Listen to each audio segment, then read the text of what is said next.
Hello, salut, bonjour, bienvenue, bonjour à toutes et à tous, c'est Angel. Aujourd'hui, nous nous retrouvons pour une petite vidéo qui m'a été demandée récemment, plusieurs fois, en ce qui concerne le Kaldessan. Le Kaldessan, ce mot vous paraît barbare comme ça, ne le cherchez pas dans le dictionnaire, il n'existe pas, c'est un mot inventé à l'occasion du jeu pour Diablo. Cette technique va vous permettre d'améliorer vos items au-delà de ce que propose l'item déjà de base. Pour ce faire, on va devoir procéder en plusieurs étapes. Pour les nouveaux joueurs, les personnes qui viennent de commencer le jeu, vous n'avez peut-être jamais entendu parler du cube de canaille. Surtout si vous n'avez jamais joué en plus à Diablo 2, ne serait-ce que par exemple, ou même à son prédécesseur. Le cube de canaille, c'est un cube ancestral qui a de fortes propriétés magiques. Ça, c'est pour la partie lore, on ne va pas épiloguer dessus. Si vous voulez en savoir plus, Google saura bien plus vous répondre que moi à ce sujet. En revanche, ce cube, il va falloir aller le récupérer.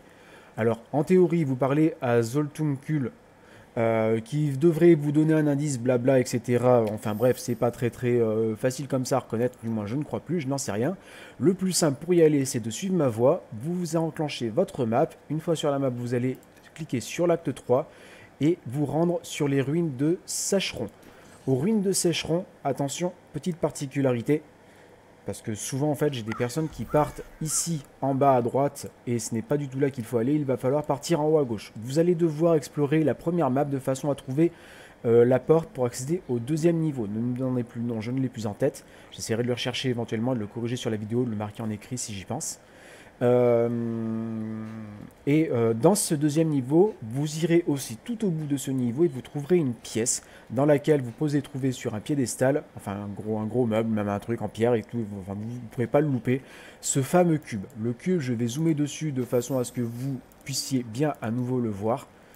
Et puis bah, voilà, c'est pas très compliqué d'aller le chercher, ça prend du temps, peu importe le niveau, il y est 100% du temps à chaque fois.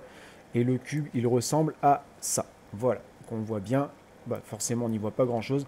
Mais voilà, le cube ressemble à ça et il flotte un petit peu, il évite au-dessus d'un objet. À quoi sert ce cube? À plusieurs choses. Mais éventuellement, ceci ferait l'objet d'une autre vidéo. Le cube, en fait, va vous permettre principalement d'extraire des pouvoirs d'objets légendaires. En fait, vous savez, les petits pouvoirs qu'on a dessous augmentent les dégâts, blabla, etc. Ici, je sais pas, confère une augmentation, blablabla, etc. Voilà. En fait, le cube va vous permettre ça, principalement. Mais il va vous permettre après de faire plein d'autres choses, de pouvoir reforger un objet légendaire, c'est-à-dire de reroll ses stats en intégralité, de modifier un objet rare, enfin de le faire évoluer, c'est-à-dire vous prenez un jaune, vous pouvez en faire un légendaire, c'est aléatoire. Vous pouvez convertir un objet d'ensemble, c'est-à-dire que vous avez des bots ici, vous les aviez déjà, c'est la première fois que vous faites bot stuff, vous pouvez lui dire, bah ouais mais cette pièce elle m'intéresse pas, est-ce que tu peux éventuellement me donner autre chose de ce stuff? Et vous pourriez avoir tout le reste, ça pourrait retomber bien évidemment sur les bots. Après, supprimer le niveau requis, ça sert pas bien à grand chose, c'est-à-dire qu'il vous faudrait la gemme d'aisance et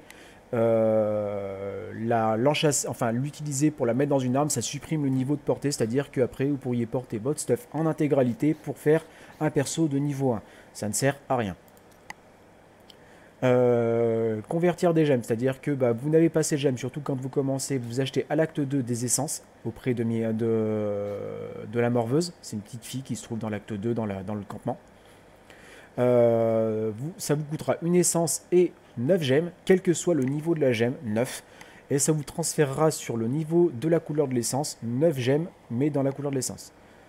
L'essence coûte 500 000 PO. Convertir des pièces d'ensemble, c'est si vous manquez de ressources. Ici, par exemple, je manque de cristaux voilés. J'ai 30 millions de pièces réutilisables. Je veux réutiliser mes pièces réutilisables.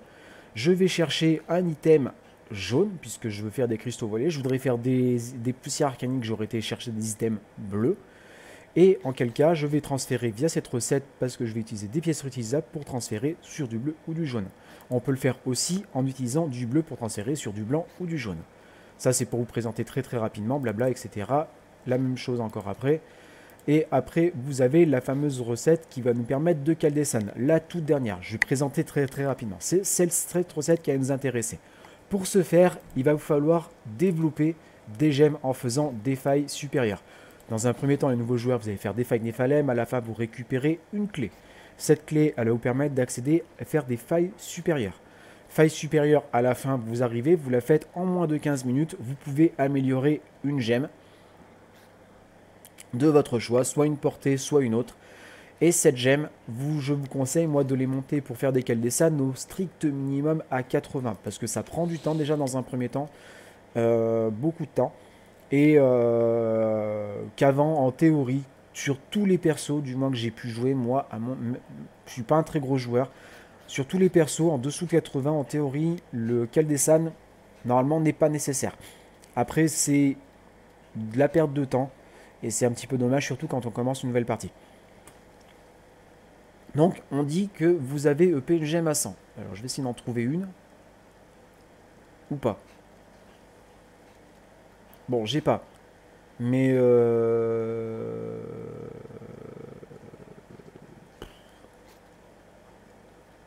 j'ai pas une cochonnerie qui traîne là. Oh, oh non merde, ça me fait chier. Il faudrait que j'aille les récupérer après. Tu vois, bon, on va prendre ça, ça me sert à rien. Voilà. On va prendre ça, ça me sert à rien. Et je vais Keldesan ça sur un item. Alors pour faire un Keldesan, il faut un item légendaire ancien. C'est-à-dire que quand vous regardez le nom ici, vous avez dague légendaire ancienne. Il faut vraiment ce nom, ou sinon il faut primordial, comme ceci. Voilà. Sur un item légendaire en normal, voilà, sur un item comme ceci, le Keldesan ne sera simplement pas possible. Alors, donc, vous prenez votre gemme.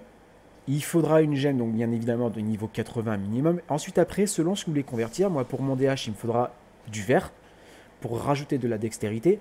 Si je rajoutais du jaune pour féticheur, nécromancien, sorcier, ce serait du jaune, mais aussi pour éventuellement les soutiens, parce que l'intelligence rajoute de la résistance aux éléments.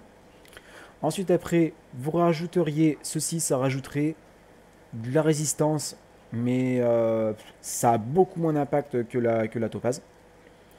Ensuite, ici, on rajouterait de la force. La force, ça rajoute de l'armure, au même titre que la dextérité. Très intéressant. Bah, là, ce sera pour le croisé, pour le barbare. En plus, ça augmente les dégâts. Et l'améthyste royale sans défaut, elle qui va augmenter la vitalité. Voilà, c'est bien la caractéristique haute qu'on va regarder. On va dire que je veux augmenter une pièce en dextérité. Je prends ma pièce en dextérité. Je vais chercher une pièce que je veux qu'elle descende. Ça, c'est pas qu'elle... Si, tiens, ça, c'est pas qu'elle descende, ça va être magnifique. Ça servira à rien, mais c'est pas grave.